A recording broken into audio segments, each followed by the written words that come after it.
लगातार दलितों पे, पिछड़ों पे अत्याचार जुल्म होते, तब तो इनकी जुबान नहीं खुलती है, तब तो हम हिंदू होते नहीं हैं। और उसके बाद में कहते जी हिंदुओं के पैरवी करते हैं। क्यों नहीं गए प्रधानमंत्री, गृह मंत्री, ये क्यों नहीं बोले जालोर की घटना पे? इनको बोलना चाहिए था। वैसे तो अंबेडकर जी की फोटो पे माला चढ़ाने का काम करते हैं और उधर से दलितों की हत्या करवाने का काम करते हैं। ये दोहरा चरित्र बीजेपी का, आरएसएस का। बहुजन समाज के तमाम जातियों के लोगों को कहना चाहता हूं मैं, आप समझ जाइए, आज नंबर हमारा अगला आपका आने वाला है। राजस्थान में मूंछ रखने पर, घोड़ी चढ़ने पर लगातार वहां तो अत्याचार हो ही रहा है दलित। देखिए, तमाम राजस्थान एक ऐसी जगह नहीं है। अभी मध्य प्रदेश के अंदर ऐसी नाबालिग बेटी से रेप हुआ है, उसकी हत्या हुई। और मैं कह रहा हूँ यही फरीदाबाद नजदीक जाइए ना आप, मुजेसर के अंदर जो है एक लड़की से रेप होता है, उसकी हत्या होती है। और आज लगभग 20 दिन का टाइम, रक्षाबंधन के दिन का है, रक्षाबंधन से लेकर के आज तक उस बेटी का कोई अता पता नहीं है, उसके कातिल का। और प्रशासन जो उल्टा पीड़ित परिवार को दबा रहा है। जब ऐसी घटनाएं अगर किसी ताकतवर जाति की होती तो शायद तमाम इस देश की बड़ी बड़ी मीडियाएं आकर के वहां पे रोना रोती और ये कहती है देखियो ये सरकार क्या कर रही है। लेकिन जब किसी दलित की बेटी के साथ, किसी पिछड़े की बेटी के साथ, किसी मजदूर की बेटी के साथ, किसी किसान की बच्चे के साथ ऐसी घटना होती है तो इनके मुंह में दही जम जाती है। लेकिन प्रधानमंत्री जी कहते हैं दलितों को मत मारो, मुझे मार लो। देखिए, मैं पहले कह चुका हूँ, ड्रामेबाज प्रधानमंत्री है। इस देश के अंदर सबसे ज्यादा ऐसी कोई इस देश के अंदर आज तक प्रधानमंत्री नहीं बना है जो इस प्रधानमंत्री ने प्रधानमंत्री की गरिमा को भी ठेस पहुंचाने का काम किया है। आने वाले समय के अंदर कोई इसका नाम लेने वाला देश के अंदर पैदा नहीं होगा। राजनीति हम छोड़ना चाहते हैं लेकिन राजनीति हर बात पे आ जाती है। जब कोई एक इशू होता है, कुछ राजनीतिक पार्टियां क्या सोचते हैं कि इनको हम और उजागर करें और हाईलाइट करें, जबकि वो गलत है। एक पार्टी बोल रही है गलत है, दूसरी पार्टी क्या बोल रहे हैं, इसको ऐसे दिखाओ कि ये सही है। तो ये जो मीडिया कवरेज को भी मैं थोड़ा सा, मतलब ऐसे नहीं कि किसी को ऊपर दोषारोप कर रही हूँ कि आरोप लगा रही हूँ, ऐसा नहीं, लेकिन हम कह रहे हैं मीडिया भी अपने टीआरपी इसका ध्यान रखे, लेकिन ऐसे खबर दिखाए जो समाज में सही वार्ता जाए। जैसे पहले के जमाने में जो मूवी बनते थे वो क्या बनते थे, लास्ट में एंडिंग पॉजिटिव कुछ देते थे। आज हम क्या सोच रहे हैं कि जनता क्या चाह रहे, उससे भी ज्यादा हम देते हम ऐसी स्थिति पे पहुंच गए कि वो समाज के लिए मसाला नहीं, ये सिर्फ मीडिया की भी गलती नहीं। आज एक पार्टी यहाँ पे जब किसी मुद्दे को गलत कह रहे, दूसरे पार्टी उसी को बुला रहे अच्छे कहने में, तो मीडिया क्या करेगा? कुछ मीडिया यहाँ पे जा रहे, कुछ मीडिया वहाँ पे जा रहे, तो ये जो खेल चल रहे हैं ना, ये खेल बंद हो। मगर सवाल तो मैडम ये है कि 11 आरोपियों को रिहा कर दिया, सोचिए वो गलत है, वो किसी भी हद से, किसी भी दृष्टिकोण से सही नहीं है। जब एक महिला के ऊपर अत्याचार हो रहे, चाहे कोई भी हो, चाहे दलित हो, चाहे उच्च वर्ण के हो, ये वर्ण नहीं है, महिला है। जिस देश में महिला की सुरक्षित मतलब व्यवस्था नहीं है, महिला के सम्मान नहीं है, वो देश कभी विश्व गुरु बन ही नहीं सकते, विश्व में श्रेष्ठ बन ही नहीं सकते। तो ये 11 लोगों को जो छोड़ गया ये सही नहीं है। हैदराबाद पुलिस क्या था, 4 आरोपी थे, चारों को ऑन स्पॉट उसी जगह पे मारे थे, एनकाउंटर करे थे, तो क्या लोगों ने फूल बरसाए थे, तो वो था असली हीरो। लेकिन उसके बाद तो उसकी भी घटना की सच्चाई सामने आई कि वो आरोपी थे ही नहीं, निर्दोषों को मार दिया गया। निर्दोषों को मार दिया। अभी ये कैसे आप बताओगे कि वो सच घटना है? वो भी तो गलत हो सकता है कि इसको फैलाव किया जा रहा है। तो असली घटना की तय तक जाना है। जांच रिपोर्ट आई है, चारों निर्दोष ही थे वो, जिसको ये जो जांच आई है, लेकिन वो एक सबक है, ये सबक होनी चाहिए। जहाँ भी जो घटना घटे, अगर आरोपी पकड़ा जाए तो ऑन स्पॉट उसका जजमेंट होना चाहिए, उसको छोड़ना नहीं चाहिए ना। कोई निर्दोष मारा जाएगा, वो नहीं होना चाहिए, निर्दोष नहीं मारे जाने चाहिए। अगर वो दोषी पकड़ा जाए, आप देखो कसाब को भी तो कितने दिन खिलाए पिलाए, इतना नहीं करना चाहिए।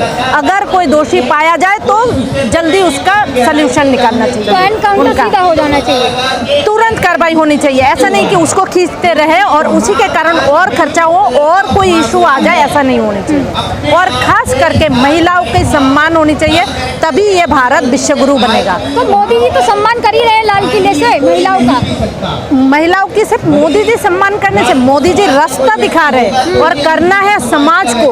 वो तो एक व्यक्ति है, वो धरोहर है, वो समाज को दिशा दे रहे हैं। समाज को देखना चाहिए कि कैसे उसको सुधार करें। दिशा दे रहे बीजेपी अपने विधायकों को बचाती है जो आरोपी हैं। देखिए, पार्टी के बारे में नहीं कहेंगे, पार्टी के बारे में नहीं कहेंगे, कैसी दिशा दे रहे हैं फिर वो?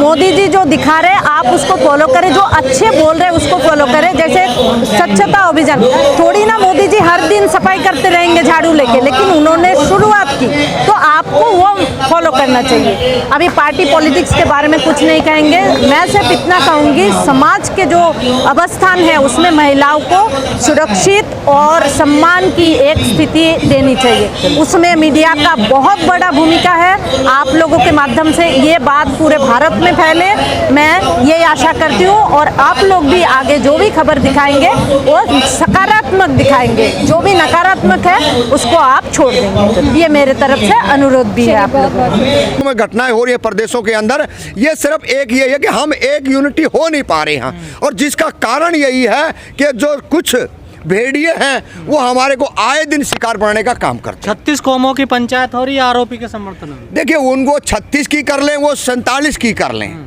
वो ताकतवर है, सत्ता के अंदर उनकी भागीदारी है। जिस दिन आपकी सत्ता के अंदर भागीदारी हो जाएगी आप कर लेना।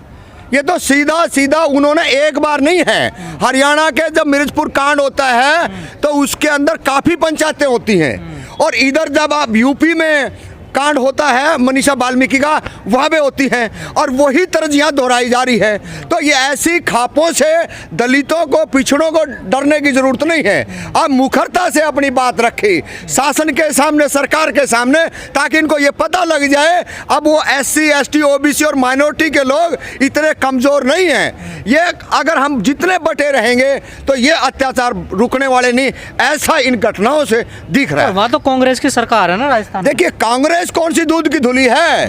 आज से पहले कांग्रेस ही थी, और कांग्रेस का खामियाजा हम लोग भुगत रहे हैं। अगर कांग्रेस हमारे को हमारे हक अधिकार दे देती तो आज ये दिन हमने नहीं देखने पड़ते। राहुल प्रियंका तो आपको न्याय दिलाने जाते हैं ना यूपी में। देखिए, वो सब राजनीतिक ड्रामा है उन लोगों का, और ये ड्रामा समय समय पर करते रहते हैं। जब यूपी में राहुल गांधी प्रियंका जाती है तो राजस्थान में क्या होगा भाई? रात में जाना चाहिए था ना, कि उनके जमीर के अंदर न्याय नहीं है, वो न्याय प्रिय लोग नहीं है, ये सिर्फ अपनी राजनीतिक रोटियां सेकने के लिए इधर उधर जाने का काम। राजस्थान के CM कह रहे हैं हर राज्य में होती है ऐसी घटना, क्या उनको ये बयान देना चाहिए? बहुत शर्मनाक है। आप अपने राज्य में आप राजा हो, आप उस घटना को किसी भी तरीके से जो पीड़ित लोग हैं उनके साथ सहानुभूति बरतें, उनके साथ बैठ के बात करें, वार्ता करें, लेकिन आप वो बात तो कर नहीं रहे हैं। आप उल्टा ये कह रहे हैं कि हर राज्य में होती है, तो इससे ज़्यादा बेशर्मी की बात कुछ हो नहीं सकती है। कब तक अत्याचार होता रहेगा दलितों पर? जब तक इस देश का बहुजन समाज एक प्लेटफार्म पर नहीं आएगा, जब तक ये जातियों में बटे रहेंगे, मेरे को नहीं लग रहा इस देश के अंदर बहुजनों का राज आ जाएगा। लेकिन तमाम सिविल सोसाइटी वाले कहते हैं कि अब तो जातिवाद, छुआछूत, भेदभाव सब खत्म हो गया देश। ये वो लोग कहते हैं जो गुलाम लोग हैं, और SC के, ST के, OBC के जो लखटकिया लोग हैं, जिसकी 1.5 लाख 2 लाख रुपए सैलरी है ना, जो सरकारी, जिसके गले में कोई पट्टा डल चुका है, वो ऐसी भाषा का प्रयोग करते हैं। आप हटके तो देखिए, आज भी गाँव देहात में अगर हम जाके देखते हैं ना तो हमारी हर चीज़ अलग है, बिल्कुल मटके का, थाली का, बर्तन का, हर चीज़ अलग है। तो ये जो लखटकिया लोग हैं, ये सबसे ज़्यादा, इनको हम कहना चाहते हैं आपके माध्यम से, ये जिस देश के अंदर जातिवाद है, आपको समझना पड़ेगा।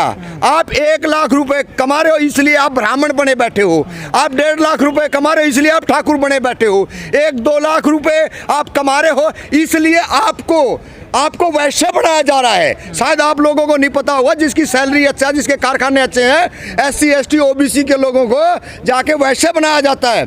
उनके ऐसे धर्मशाला, उनके ऐसे मंदिर हैं। तो ये चीज़ उनको समझना पड़ेगा कि इस देश के अंदर बहुजनों की शिक्षा पे लट चल रहा है, राजनीतिक OBC की कोई अधिकार नहीं है। ये दलित नेता भी तो सामने है, दलित नेता हैं जो 131 MP हैं, विधायक हैं, ये भी तो सामने। देखिए, ये दलित नेता नहीं हैं, ये पार्टियों के नेता हैं, और पार्टियों के अंदर रह करके इन लोगों को बताया जाता है कि आप दलित हो, उनका अपमान भी हो रहा है और उसके बावजूद वहाँ बैठे भी हैं। अगर वो दलित ही नेता होता तो राजस्थान की जालोर की घटना पे सारे लोकसभा के एमपी और जितनी भी विपक्ष में जितनी पार्टियां हैं उनके विधायक इकट्ठे होकर जालोर की तरफ जाते तो पता चलता कि दलित विधायक और एमपी हैं, लेकिन एक भी बेशर्म उधर नहीं गया है। इससे ज्यादा क्या बेशर्मी हो सकती है? वो हमारे नहीं है, वो राजनीतिक पार्टियों के हैं। हाथरस तो सारे जा रहे थे वो।